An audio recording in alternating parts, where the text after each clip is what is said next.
আজকে আপনাদের সামনে ছোট্ট একটি গল্প নিয়ে আসছি। গল্পটি হচ্ছে একটি রেল স্টেশনে একজন ভিক্ষুক ভিক্ষা করছেন। ভিক্ষা করার কিছুক্ষণ পর দেখা গেল একজন ভদ্রলোক ওনার সামনে দিয়ে যাচ্ছেন। ওনার সামনে দিয়ে যখন ভদ্রলোকটি যাচ্ছেন, ওই ভিক্ষুকটাকে দেখে ওনার দয়া লাগলো। এরপর উনি কয়েকটা ডলার ওই ভিক্ষুকটাকে দান করে চলে যাচ্ছিলেন।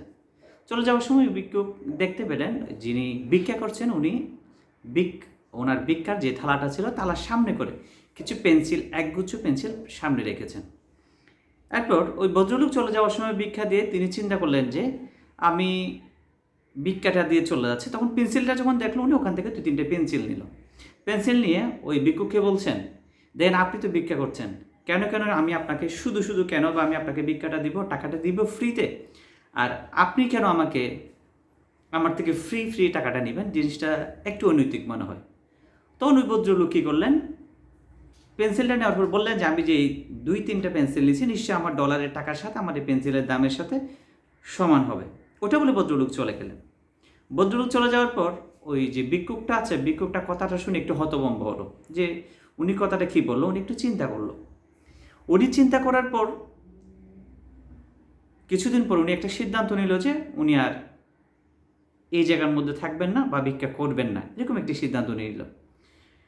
নেওয়ার পর উনি যথারীতি ওনার মতো করে উনি একটা কাজ স্টার্ট করলো এবং ঠিক 6 মাস পরে গিয়ে দেখা গেল ওই যে ভিক্ষুকটি ভিক্ষা করছিলেন তিনি এবং যে ভদ্রলোকটি ওনাকে ভিক্ষা দিয়েছিলেন ওনারা একটা প্রোগ্রামের মধ্যে গিয়েছেন, যে কোনো একটা দাওয়াতের মধ্যে ওনারা গিয়েছিলেন। ওখানের মধ্যে দেখা গেল ওই ভিক্ষুকটি শুট কোট পরে খুব সুন্দরভাবে সম্ভ্রান্ত কোনো ফ্যামিলির ছেলেই মনে হচ্ছে, উভয় উনি ওখানে গেলেন। যাওয়ার পর ওই ভিক্ষুক ওই ভদ্রলোকটিকে দেখলেন, দেখে ডাকলেন, বলছেন ওনাকে ডাকলেন, ডেকে বললেন আপনি কি আমাকে চিনতে পেরেছেন?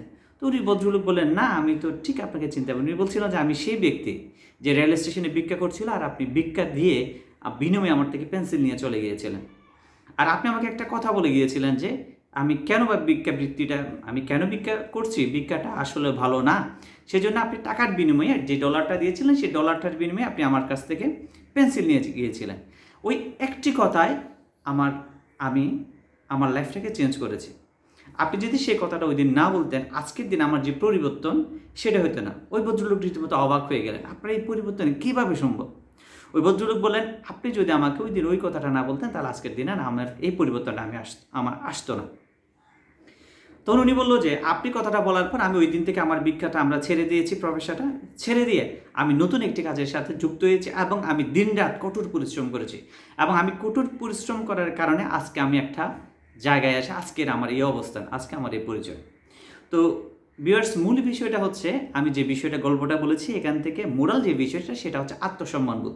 অর্থাৎ ওই ভিক্ষুকের যে কথাটি ভদ্রলোক বলে চলে গিয়েছেন সেই কথাটি ওই ভিক্ষুতে আত্মসম্মানে লাগে। আত্মসম্মানে লাগার কারণে ওই ভিক্ষুক তার ভিক্ষা বৃত্তিটা ছেড়ে দিয়ে নতুন একটা পেশার মধ্যে যুক্ত হয়েছেন। এখন প্রশ্ন হচ্ছে আত্মসম্মানটা হচ্ছে আসলে প্রতিটা মানুষের থাকা উচিত। আমার এই গল্পের রিজন মোরাল যে কথাটা সেটা হচ্ছে আত্মসম্মানবোধ। আত্মসম্মানের কথা ছিল আমাদের ব্যক্তি জীবনে আমাদের আত্মসম্মানবোধের প্রয়োজন আছে। আমাদের পারিবারিক জীবনে আমার মা কিংবা বাবার সাথে আমার আচার আচরণ কথাবার্তা ওখানে আমার একটা আত্মসম্মানবোধ আছে।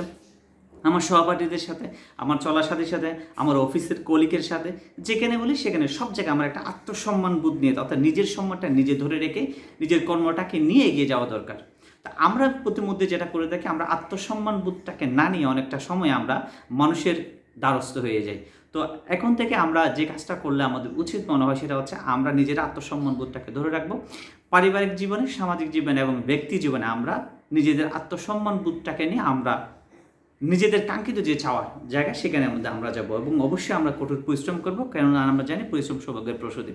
তো মোরাল বিষয় যেটা সেটা হচ্ছে আত্মসম্মানবোধ। সেই আত্মসম্মানবোধটা আমাদের থাকুক, আপনাদের থাকুক, সবার থাকুক, সে প্রত্যাশা রেখে আজকের ছোট্ট গল্পটি এখানে শেষ করলাম। আবারও দেখা হবে আপনাদের আরও কোনো একটা মজার গল্প এবং শিক্ষণীয় বিষয় আপনাদের সাথে দেখা হবে। আল্লাহ হাফিজ, আসসালামু আলাইকুম।